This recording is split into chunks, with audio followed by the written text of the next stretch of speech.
Did you know that some UAE ETFs quietly outperformed major global markets recently, while everybody online was busy screaming about Nvidia, AI, and the S&P 500? And here's the interesting part. Uh, Most people have no idea this is even happening.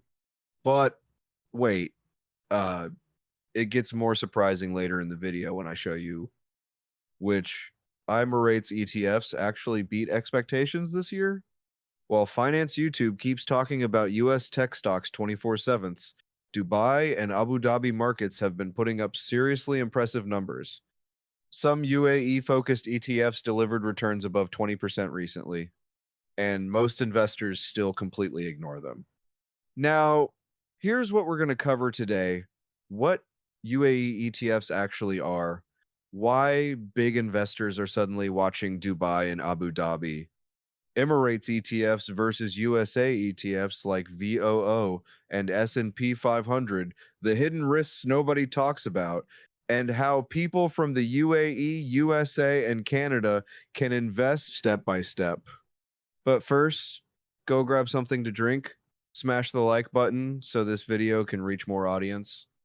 Now let's start with something most people don't understand. Why is the UAE market suddenly getting attention?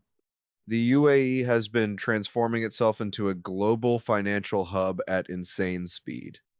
Dubai and Abu Dhabi are attracting hedge funds, crypto companies, wealthy investors, tech startups, family offices, and international businesses relocating from Europe and Asia. And unlike many countries, the UAE still offers zero personal income tax, strong tourism growth, infrastructure expansion, population growth, and huge government backed projects. Now, compare that with the US market. The S&P 500 is still extremely strong thanks to AI companies like Nvidia and Microsoft. But many analysts are warning that US stocks are becoming heavily concentrated around a few giant tech companies. Meanwhile, UAE markets are more focused on banking, real estate, telecom, infrastructure, utilities, and energy. So you're getting a completely different type of exposure. And honestly, that diversification alone is why many investors are starting to look outside the US. Now, if you're new to investing, an ETF is basically a basket of investments. Instead of buying one company, you buy a basket that already contains many companies together. So instead of asking, should I buy EMAR? Should I buy FAB? Should I buy ADNOC? An ETF lets you buy all of them together instantly, which means more diversification, less risk, and way less stress. This is why ETFs exploded globally, because most people eventually realized picking winning stocks consistently is really hard. Even professional fund managers struggle to beat the market long term. Now, here's where things get interesting. People always ask, why would I buy UAE ETFs when US ETFs already exist? And the answer is simple. You probably shouldn't choose only one. Most smart investors diversify. US ETFs like VOO, SPY, and IVV track the S&P 500, meaning you're heavily exposed to companies like Apple, Microsoft, Nvidia, Amazon, and Meta. Historically, the S&P 500 has been one of the best investments ever made. But US ETFs are also extremely cheap. For example, VOO has an expense ratio around 0.03%, IVV around 0.03%, and SPY around 0.09%. Meanwhile, many UAE ETFs charge around 0.6% to 1%. Now, before you panic, there's a reason. US ETFs manage trillions of dollars. UAE ETFs are much smaller and newer. Smaller funds usually have higher operational costs. So the real question is not which is better, but how they fit together in your portfolio. If your goal is maximum long-term historical returns, the US market still has the strongest track record.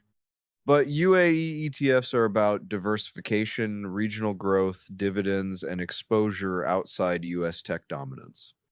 So instead of UAE versus USA, it becomes how much UAE exposure makes sense inside a global portfolio. Now, let's talk about UAE ETFs. First, we have Chimera S&P UAE UCITS ETF, ticker CHE. And honestly, uh, who named this thing. It sounds like a secret government experiment or a final boss in a video game. But jokes aside, this ETF gives exposure to around 30 major UAE companies, including Emaar, Emirates, NBD, First Abu Dhabi Bank, ADNOC, and DEWA. Basically, one-click exposure to the UAE economy. Then there's UAED, which is the dividend version, meaning instead of reinvesting dividends, it pays them out. Now, here's something important. Liquidity matters. Some UAE ETFs trade much lower volume compared to US ETFs like SPY or VOO, and that creates spreads.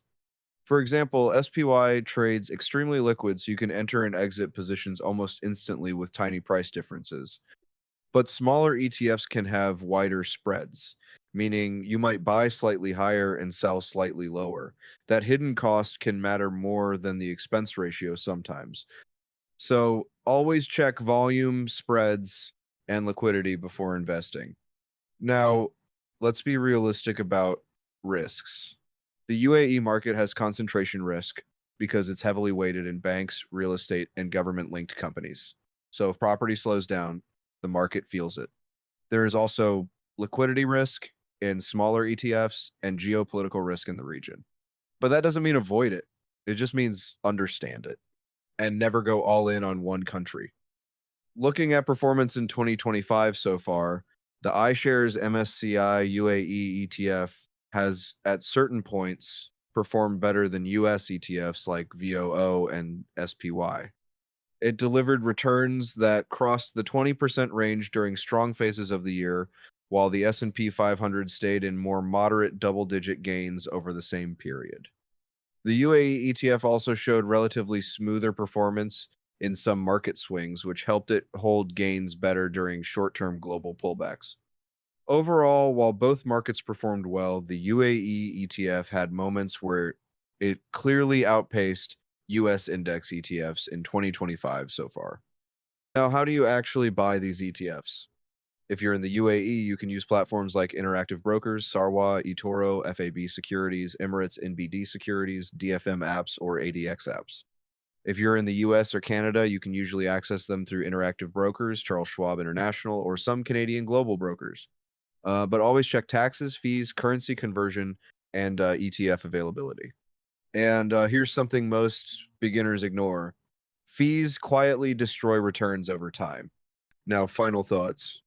UAE ETFs are not a get rich quick strategy, but they are a powerful way to diversify outside the US market, especially if you believe in Dubai's growth, Abu Dhabi's expansion, tourism, infrastructure, and the UAE becoming a bigger global financial hub. Personally, I think most people underestimate how fast this region is growing. But as always, do your own research, think long term, and never invest money you can't afford to lose. If you enjoyed this video, smash the like button, subscribe, and tell me in the comments if you would invest in UAE stocks market. And remember, don't be broke, Habibi.